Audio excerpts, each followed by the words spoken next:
शिवसेना ठाकरे पक्षाचा वरळीच्या NSCI डोममध्ये निर्धार मेळावा पार पडतोय। मतचोरी मतदार यादीमधील घोळाबाबत उद्धव ठाकरे मार्गदर्शन करणार आहेत।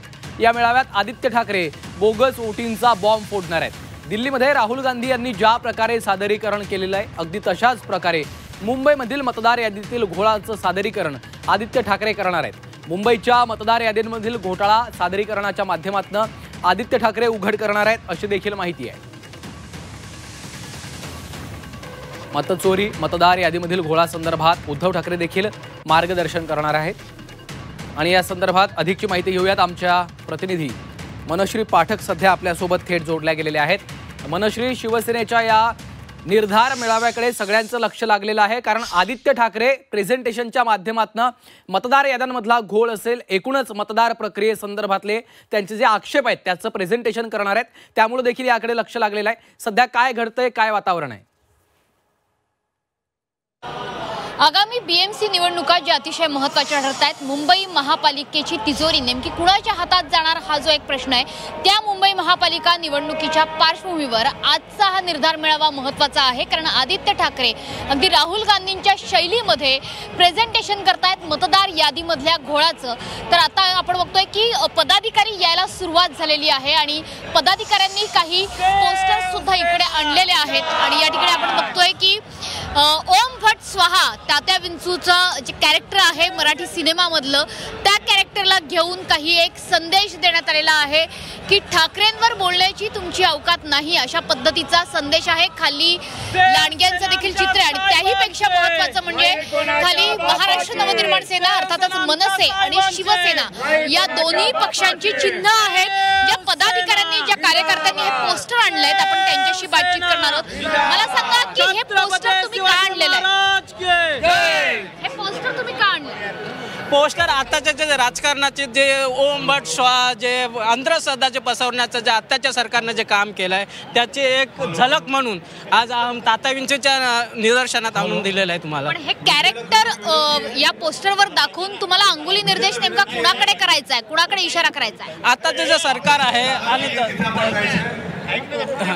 तात्या विंचू जे आहेत, तर आपण बघतोय की इथे एकंदरीत पोस्टर्स तर आणण्यात आलेलेच आहेत, मात्र त्यासोबतच अनेक शिवसैनिक अनेक पदाधिकारी हे सुद्धा या ठिकाणी दाखल झालेले आहेत आणि जवळपास 6:30 वाजता आता हा मेळावा सुरू होईल आणि या मेळाव्यामध्ये आदित्य ठाकरे हे मार्गदर्शन करणार आहेत। त्यासोबतच मतदार याद्यामध्ये ज्या पद्धतीचा घोळ आहे, मुंबईतल्या मतदार यादींमध्ये नेमका कसा घोळ आहे याचं चित्रण केलं जाईल। मला सांगा की राहुल गांधींच्या शैलीमध्ये आता आदित्य ठाकरे बोलणार आहेत, काय अपेक्षा आहेत तुम्हाला? बघा मॅडम, कसं आहे की आज जो निर्धार मेळावा ठेवलेला आहे, खरोखरच या महानगरपालिका जिंकण्यासाठीच उद्धव साहेबांनी आणि आम्ही हे जिंकणारच आहोत।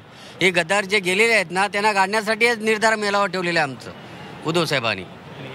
तर एकंदरीतच मुंबई जिंकण्याचा हा संकल्प निर्धार मेळावा आहे असं सांगण्यात येतंय।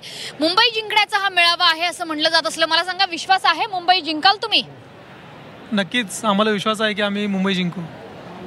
निर्धार मेळावा आयोजन तर आहेच, मात्र अर्थातच आता प्रतीक्षा आहे ती म्हणजे उद्धव ठाकरे आणि आदित्य ठाकरे यांच्या मार्गदर्शनाची। सुरुवातीला उद्धव ठाकरे हे स्वतः मार्गदर्शन करतील आणि त्यानंतर आदित्य ठाकरे हे संपूर्ण व्यासपीठावरती एकटेच असतील आणि त्यानंतर थेटपणे ज्या पद्धतीने केंद्रात राहुल गांधींनी प्रेझेंटेशन केलं, मतदार यादींमधला घोळ हा समोर आणला आणि काही उदाहरणं सुद्धा दिली, कदाचित त्याच पद्धतीचं स्क्रीनिंग आणि प्रेझेंटेशन हे आजच्या निर्धार मेळाव्यामध्ये आपल्याला बघायला मिळेल। निश्चितच मनश्री, खरं तर आता या प्रेझेंटेशनच्या माध्यमातून नेमका काय आणखी घोळ समोर येतो आणि आदित्य ठाकरे काय नेमकं मांडतात याकडे आपलं लक्ष असेल। धन्यवाद या सविस्तर माहितीसाठी। मॅन्डेट न करता नवीन सत्ताकरणचं एक नवीन राजकारण जे येऊ पाहत आहेत त्याला कुठेतरी आळा बसण्यासाठीच हा सादरीकरण करण्याचं काम या निर्धार मेळाव्याच्या माध्यमातून आदरणीय आदित्यजी करणार आहेत। संजय राऊतजी देशस्तरावरती अन्य राज्यांमध्ये कसं चाललेलं आहे काय ह्या सर्व गोष्टीचा मार्गदर्शन करणार आहेत आणि आदरणीय उद्धवजींच्या उपस्थितीमध्ये कार्यकर्त्यांनी मुंबई शहरासाठी आजपर्यंत केलेलं काम, पक्षांनी केलेलं काम आणि भविष्य काळामध्ये जर मुंबई जिंकायची असेल तर मुंबईकरांचं मन पण जिंकणं गरजेचं आहे आणि त्यांनी केलेलं कार्य आणि काम आणि पुढे आम्ही कुठच्या दिशेने जाणार आहोत हा संकल्प करण्यासाठी हा निर्धार मेळावा या निमित्ताने आयोजित करण्यात आलेला आहे। कि अब की बार म्हणजे यांना आपटणार. कारण खूप बोगस मतदार घुसवून ज्या पद्धतीने मतदान मिळवलंय. आत्ता ते दीपक बागवे जे सांगत होते की आमच्याकडे कुमकुम टॉकीज आहे, त्या टॉकीजच्या बिल्डिंगचं पण नाव कुमकुम, गजराणी म्हणून नाव दाखवलंय याच्यामध्ये. 104 वय दाखवलंय. मुळात त्या जे रूम दाखवलंय त्या आमच्याच एका पदाधिकाऱ्यांनी ती रूम केव्हा 20 वर्षापूर्वी विकत घेतली. ते नाव आत्ता कसं आलं?